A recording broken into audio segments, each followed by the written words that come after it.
Bos buzzer yang ditangkap ternyata loyalis Jokowi, politisi PDIP unggah bukti ini. Setidaknya ada 150 orang yang dikerahkan, yang diorganisir, ya, untuk apa? Sebagai saluran publikasinya. Dalam perkara ini merupakan perkara yang dilakukan secara bersama-sama. Jadi permufakatan jahat antar beberapa pihak. Ada MS di sini, ada JS, ada TB, ada MAM. Jadi jangan dilihat bahwa ini selaku ketua buzzer, lalu kenapa menjadi terkait dengan perkara perintangan, tetapi harus dilihat secara kumulatif, secara keseluruhan, secara integratif terhadap perbuatan mereka. Karena kenapa? Seperti yang sudah dijelaskan kemarin, bahwa MAM, ya, sebenarnya sejak awal sudah berkolaborasi, bermufakat dengan MS, dengan JS, ya. Oleh karenanya kalau kita lihat ada beberapa tim yang dibentuk sejak awal. Ada Musafa 1 sampai Musafa 5, bahkan setidaknya ada 150 orang yang dikerahkan, yang diorganisir, ya, untuk apa? Sebagai saluran publikasinya. Bayaran 800 juta cukup buat beli suara 150 buzzer dan menyerang hukum. Bukan fiksi. Ini cara licik melindungi koruptor dari jerat kejaksaan. Nama Adia, ketua tim Cyber Army, kini bukan cuma jadi bahan omongan tapi resmi jadi tersangka. Kejaksaan Agung menetapkannya atas dugaan perintangan penyidikan dalam kasus-kasus korupsi kakap. Dari minyak goreng, timah, sampai impor gula yang nyeret Tom Lembong. Dan ini yang bikin geleng-geleng kepala, Adia diduga dibayar 864 juta oleh Marcella Santoso, pengacara yang juga tersangka suap di kasus vonis lepas minyak goreng. Duit sebanyak itu bukan buat ngebantu hukum, tapi buat nyerang kejaksaan lewat konten bohong. Nggak main-main, Adia bahkan ngerahkan 150 orang buzzer buat nyebarin narasi busuk. Bikin video, komentar palsu, semua demi mencemarkan penyidikan hukum. Ini bukan cuma manipulasi tapi sabotase keadilan. Kalau buzzer bisa dibayar untuk membelokkan kebenaran. Pertanyaannya, siapa lagi yang bersembunyi di balik suara gaduh itu? Sehingga jumlah total uang yang diterima oleh MAM dari MS sebanyak 864.500.000 rupiah. Tersangka MAM atas permintaan tersangka MS bersepakat untuk membuat tim Cyber Army dan membagi tim tersebut menjadi 5, yaitu tim Mustafa 1, tim Mustafa 2, tim Mustafa 3, tim Mustafa 4, dan tim Mustafa 5 yang berjumlah sekitar 150 orang buzzer. Kemudian merekrut, menggerakkan dan membayar buzzer-buzzer tersebut dengan bayaran sekitar 1,5 juta rupiah per buzzer untuk merespon dan memberikan komentar negatif.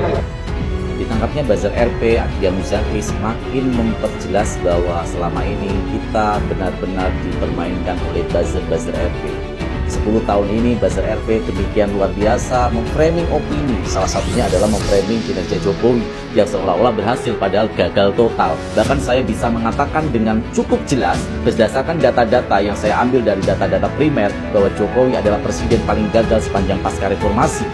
Nah, ketika kegagalan ini ditutupi oleh buzzer-buzzer RP, salah satunya adalah pendukung Jokowi garis keras yaitu Adia Muzaki. Bagaimana saya tahu kalau Adia Muzaki adalah pendukung garis keras dari Jokowi? Dia dalam salah satu postingannya di bulan Januari, dia mengatakan yang fana itu adalah waktu, yang abadi itu adalah Jokowi. Ini sangat luar biasa yang dilakukan oleh Adia Muzaki. Dia ditangkap karena sebagai buzzer RP untuk menyerang Kejaksaan Agung sehingga masyarakat kehilangan kepercayaan terhadap langkah-langkah yang akan diambil oleh Kejaksaan Agung itu sendiri. Jadi ditangkapnya Adia Muzaki ini semakin memperjelas yang kita hadapi selama ini di media sosial bagaimana mereka secara masif, secara template membuat komentar dalam penggiringan-penggiringan opini semakin meyakinkan kita. Kenapa kita kalau berdebat dengan termus seperti seolah-olah kok ada ya orang berpikiran seperti itu? Mereka sebenarnya adalah orang-orang bayaran.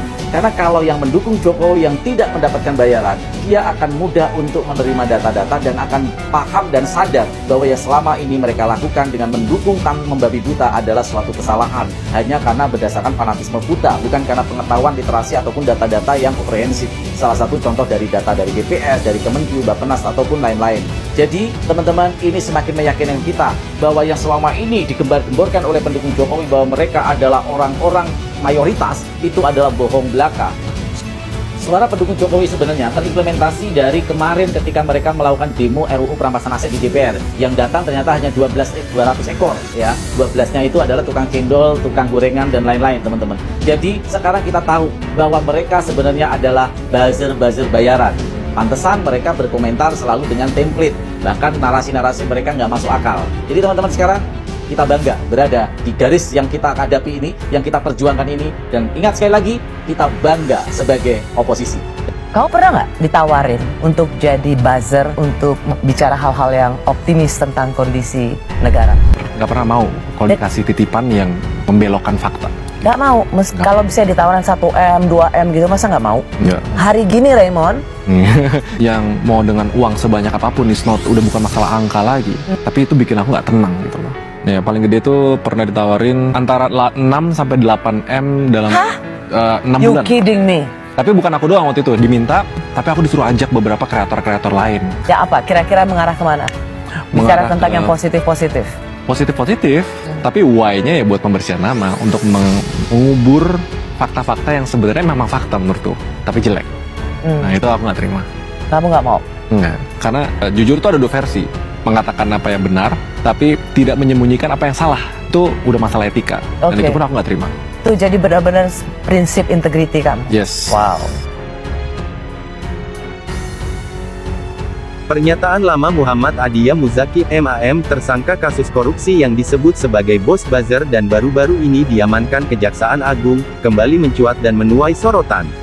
Unggahan lawasnya yang berbunyi, yang fana adalah waktu. Jokowi abadi, dianggap sebagai bukti kultus berlebihan terhadap mantan Presiden Jokowi. Juru bicara PDIP, Muhammad Guntur Romli, ikut menanggapi pernyataan tersebut dengan nada menyindir. Ia bahkan menyebut Adia sebagai penyembah Jokowi. Kalimat Adia ini, sambil mengunggah tangkapan layar unggahan Adia, menunjukkan dia benar-benar penyembah Jokowi, ujar Guntur di X @gunromli, tanggal 9 Mei tahun 2025. Ia juga mengutip pernyataan tokoh NU, Islah Bahrawi, yang menyebut bahwa Jokowi sudah diposisikan secara berlebihan oleh sebagian pendukungnya. Benar kata Cak Islah Bahrawi, Jokowi sudah seperti berhala, tandasnya. Sebelumnya, penyidik Jaksa Agung Muda Tindak Pidana Khusus Jampitsus Kejaksaan Agung menetapkan M. Adia Muzaki MAM sebagai tersangka dalam kasus dugaan perintangan penyidikan.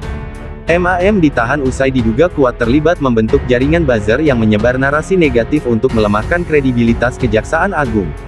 Dalam konferensi pers yang digelar Rabu tanggal 7 Mei tahun 2025, malam, Direktur Penyidikan Jampitsus Abdul Qohar menyatakan MAM bekerja sama dengan 3 tersangka lain yang lebih dulu ditahan.